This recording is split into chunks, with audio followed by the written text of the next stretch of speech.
So do you want to maybe dive into a little bit of your background and what UX copywriting is? Okay, yeah. So I am a website UX copywriter mainly. So my business is the Copy Sprite, and I started off being just a bog standard copywriter and decided to niche into website copy. And from that, UX was just a natural stepping stone. So UX stands for user experience. So I don't just focus on writing the website copy. I focus on making sure that users can get around the website very easily, because the less friction and the less frustration there is for the users, the higher the chance of conversion. So you can have the best copy, but if then the design or the user flow creates frustration, then that copy is not going to convert. So for me, jumping into UX was just a natural progression as part of my career as a website copywriter. And this is actually awesome timing because I've just redesigned or kind of redesigning my website because I got a new logo done. My first logo was on Canva, done in a few minutes. Honestly, looks like shit, but it's working. And now I got that redone by a proper designer. The colors changed and things like that. I was okay. So I went in and I've redesigned a bunch of things on the homepage, fonts, and all that stuff. So this will be perfect. So maybe let's start. You always talk about navigating the website. So what is a simple I guess maybe what might be helpful is what's something that's almost like an example of something that's too cluttered too much, and an example of maybe what would be a simple, I guess, way to navigate around a site from a homepage Okay, so perspective.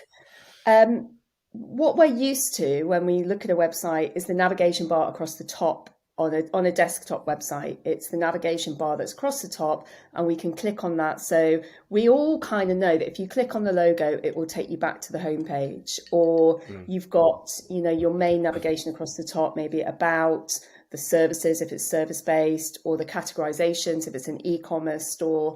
And we can click on those, and we know we can get around the website from there fairly easily.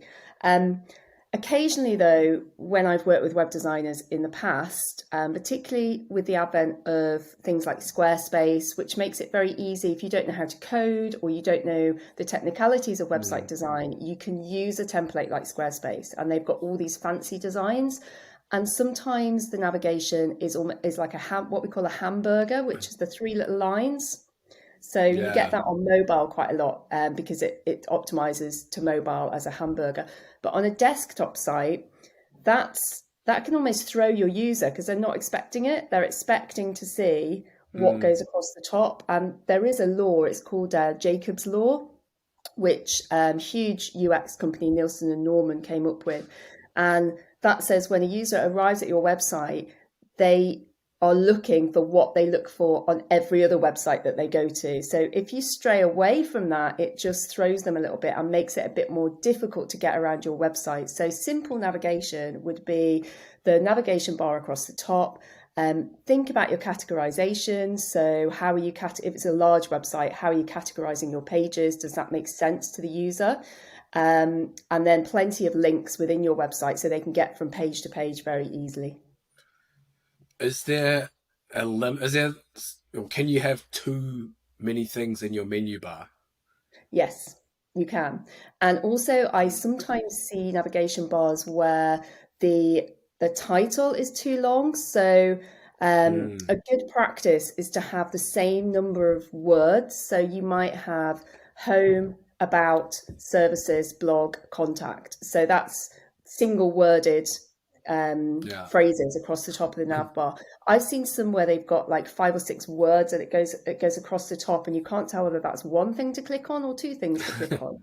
Um, but yeah, generally maybe I would say six to eight is enough across the top, and then think about then they're what we call the parent pages, and then think about the child pages underneath, how you're categorizing those underneath. And you don't want huge long navigation bars going down the screen, because Mm. again that makes it difficult to get around. But if you can, I'm trying to think of an e-com store, for example, where you might have a clothing store. So you might have men's, women's, children's, and then if you hover over women's, it will then go out to dresses, skirts, Mm. tops, jumpers.